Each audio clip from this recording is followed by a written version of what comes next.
31 दिसंबर 19 को 31 दिसंबर 19 को पहली बार वुहान प्रांत में एक किसी को कोविड लगा।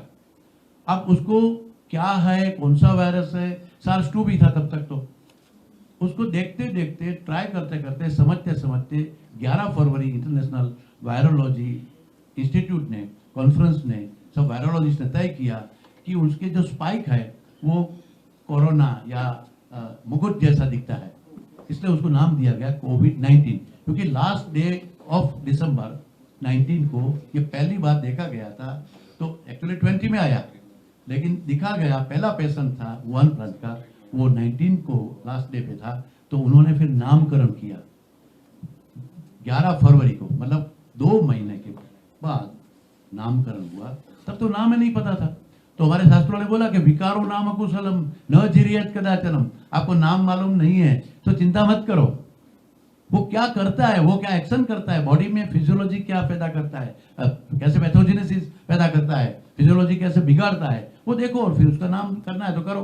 तो इतने बड़े साइंटिस्ट, WHO को भी नामकरण करने में 1.25 महीना लगा समझने में। तो सामान्य नागरिक को क्यों ऐसा बहकाना टीवी पे?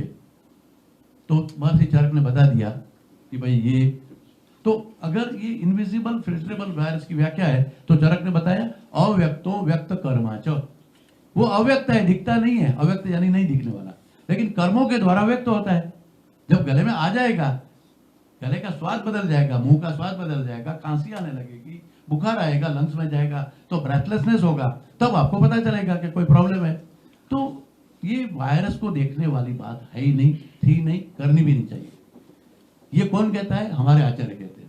ऐसे बहुत से वायरस की चर्चा में बीच बीच में करूंगा, लेकिन कोविड के लिए कुछ चाइना में हुआ है या WHO ने कुछ ढूंढा है या कोई नया कोई प्राणी है, ऐसे भारत के लोग नहीं मानते। क्योंकि ऐसे बहुत से वायरस देख लिए यार, इस इतने होल में 500 प्रकार के माइक्रोब्स है।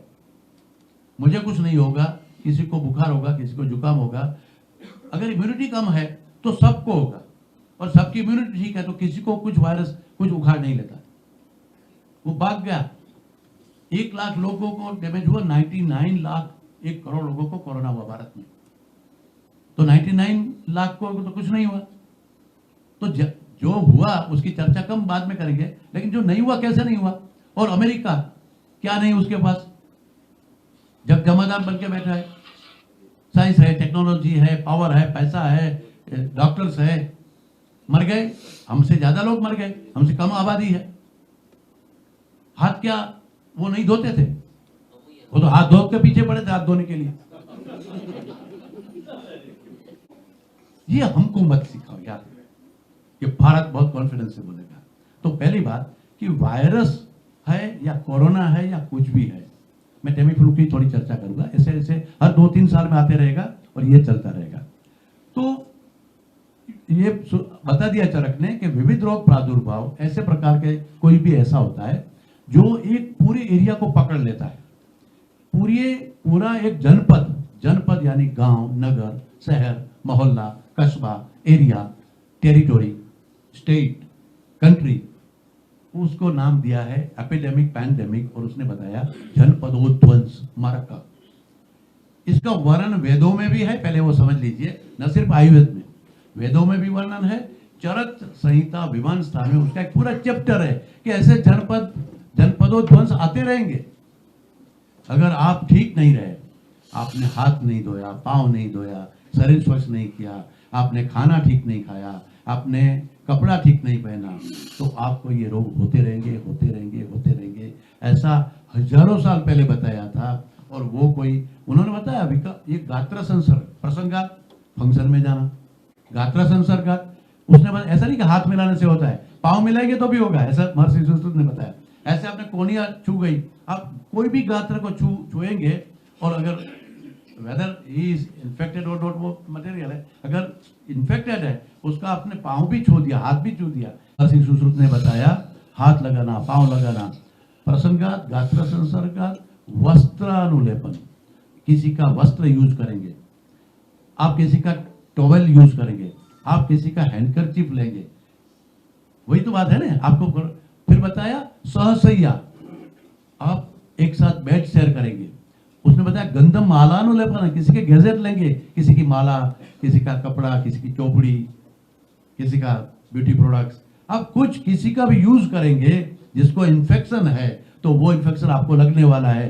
WHO ने तो अभी इतनी टोटल डेफिनेशन भी नहीं की कोरोना की, प्रिकॉशन का मैं बोलने लगूं तो 7 पन्ने का श्लोक है। इस तरह से एक वायरल डिजीज फैलते हैं और बहुत से एरिया में फैल जाते हैं, उसको कहते हैं जनपदोध्वंस। जनपद बड़ा एरिया, लाखों लोग एक साथ मरते हैं, उसको कहते हैं जनपदोध्वंस। तो मैंने अभी तक आपके सामने ये विषय रखा कि ये भारत में होता था, बताते थे, पता भी था। अब उसका जो नाम अगर है, अगर देना है, मैंने जिस तरह से उसकी ट्रीटमेंट दी तो वो है वात श्लेष्मक ज्वर। इसमें वायु और कफ दोनों बिगड़ता है। वात पित्त कफ 3 दोष है, उसमें से महर्षि सुश्रुत ने जो लक्षण बताए, चरक ने बताए, काश, खांसी, कफिंग है, ब्रेथलेसनेस होता है। आप कोरोना के जो लक्षण है आप उसमें मिला दीजिए, कुछ भी उससे नई बात नहीं है। ये 3000 साल पहले टेक्स्ट बुक में लिखा है, सुश्रुत संहिता में, चरक संहिता में, और वो कहते हमने रिसर्च किया है। तो मेरा आपसे ये निवेदन है कि ये हम जो जानते हैं तो ट्रीटमेंट, अभी ट्रीटमेंट आएगी, हमको बताते कि आपको ट्रीटमेंट नहीं आती, आपको ट्रीट करना नहीं है। ट्रीटमेंट भी हम देंगे, और क्या ट्रीटमेंट नहीं है, वैक्सीन देंगे, पहले दिन से बोल दिया वैक्सीन देंगे, ट्रीटमेंट तो वो नहीं है। तो हमको ट्रीटमेंट करने दीजिए, वो भी नहीं करने देंगे। हम दवाई ढूंढ रहे हैं। फिर डोनाल्ड ट्रंप बोलता है कि HCQ काम करता है, मलेरिया जैसा उसका है, तो HCQ। यहाँ भी भारत के लोग HCQ बोलने लगे, सब बड़े डॉक्टर HCQ देने लगे। जब उससे कुछ नहीं हुआ तो रेमडेसिविर, टेसिजुबेलिन, वेंटिलेटर।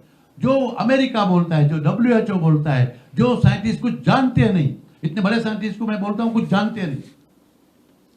मैं उसकी डिग्री के ऊपर, क्वालिफिकेशन के ऊपर कुछ डाउट नहीं है मेरे, उसका वे ऑफ थिंकिंग जो है, उसका जो कंसर्न है, उससे मुझे डाउट है।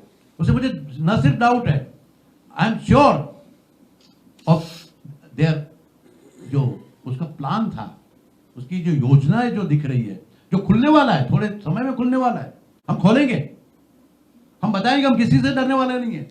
अमृत से पुत्र वयम स्वयं एवं मृगेंद्रता, पूरे दुनिया को आपने बहन में ले लिया, समझते क्या हो। तो वो कॉन्फिडेंस किस लिए है कि महर्षि चरक ने बताया था कि ये कोरोना का जो ज्वर है, फीवर है, वो क्या है, उसके लक्षण क्या है। और फिर अब ये तो होगी थोड़ी क्लासिकल बात, लेकिन अब मेरे जैसे एक वैद्य को उसको रोकना है। मुझे बताया जाता था कि अल्कोहल से, मिथाइल अल्कोहल से आप साफ करेंगे तो कोरोना भाग जाएगा, हाई प्रूफ नहीं। तो भी पूरा दुनिया ने करोड़ों लीटर सैनिटाइजर आपके घर में, आपकी पर्स में होगा, अभी आपकी गाड़ी में होगा, सैनिटाइजर यूज कर लिया, करते हो, आज भी करते हो। आपके या तो आपने मास्क लगाया है, या तो जो जेब में होगा, या पर्स में होगा, कार में और होगा। और मास्क के ऊपर कंपटीशन लगती है, matching mask, Aishwarya fame mask, Salman Khan fame mask.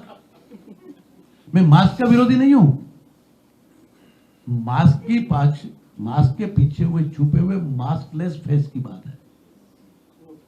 Mask like है, ये फंसा देने वाली चीज है, जो उसका साइंस, उसकी साइंटिफिक इंटरप्रिटेशन हम करेंगे। आपके पिछलगू नहीं है, आप बोलेंगे, वो बोलने वाले, वो चर्चा करने वाले हम लोग नहीं है। चर्चा का ग्राउंड हमारा है, हम करेंगे, तो उसको रोकेंगे भी हम हमारे तरीके से। अगर एक 10 रुपये का मास्क आपके कोरोना को, वायरस को रोक सकता है, चलो for the moment we believe in कि भाई आपकी बात सही है, मास्क लगाएंगे कोरोना नहीं आएगा। तो फिर N90 मास्क से कैसे मर गए, पीपी किट पहनने के बाद लोग कैसे मर गए। तो अब दोनों बात, एक सही है और दूसरी भी सही है, मरे भी है, कोई ना नहीं कह सकते। तो इसका मतलब अगर हाथ धो दिया तो ठीक है, साफ सूफ रहना, मास्क लगाना, पीपी किट पहनना, जो भी प्रिकॉशन है, उससे हमारे कोई झगड़ा नहीं है। जहां कुछ वैष्णव लोग होंगे, मालूम है अपरस क्या होता है। आप कुछ ऐसी चीजें, आप घर में नहीं जा सकते, रसोई में नहीं जा सकते। आपके घर में कोई शादी होती है, ब्याह होता है, आपके घर में फीमेल कोई है, उसको मेंसेस होता है, तो कैसे प्रोटोकॉल, जो क्लीनलीनेस का, जो हाइजीन का प्रोटोकॉल भारत देश में परंपरा में था, आज भी बचा है, उसको हम समझे ना समझे अलग बात है। लेकिन ये क्वारंटाइन शब्द महात्मा गांधी ने लिखा है।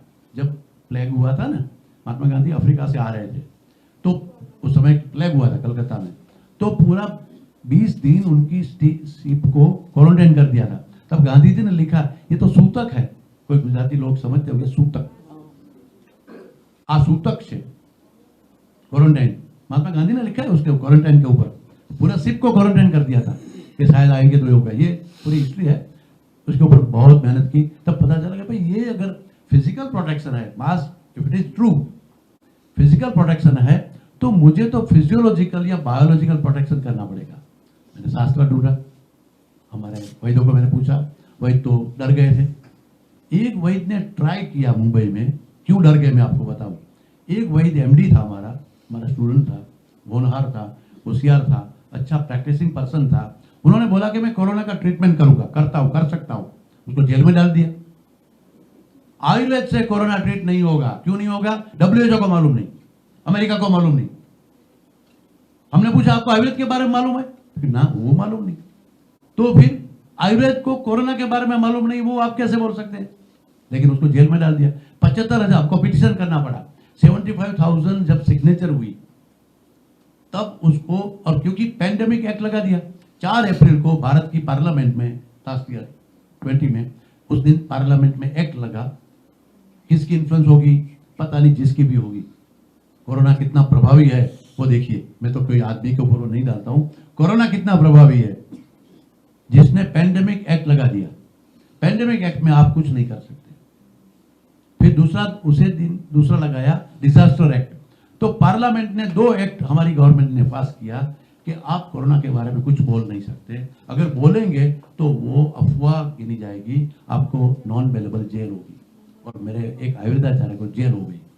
अब हमको लगा कि नहीं, ये तो नहीं होगा। उस समय मेरा माउंट चल रहा था, नवरात्रि थी। अजीत भाई साहब ने जिसका जिक्र किया, मैंने शंकरलाल जी, अजीत जी सबसे बात किया कि मैं तो उसमें कुछ बोलने वाला हूँ, मैं काम करूंगा। मेरा शास्त्र ऐसा नहीं हमको सिखाता, हमको डरना आता ही नहीं, हम डरेंगे ही नहीं, तो उसमें काम करेंगे। तो हमने देखा भाई अगर फिजिकल जो मास्क है वो प्रोटेक्ट कर सकता है, ऐसा एक हाइपोथेसिस है और सब लगाते हैं, तो हमारे पास तो कुछ फिजियोलॉजिकल एक्शन होना चाहिए या बायोलॉजिकल एक्शन होना चाहिए। तो मुझे याद आ गया सौंठ, ड्राई जिंजर। ड्राई जिंजर को आयुर्वेद में उष्ण तीक्ष्ण बोला गया। सौंठ गुजराती में सूंठ कहिए, सौंठ समझते हैं ना, ड्राई जिंजर।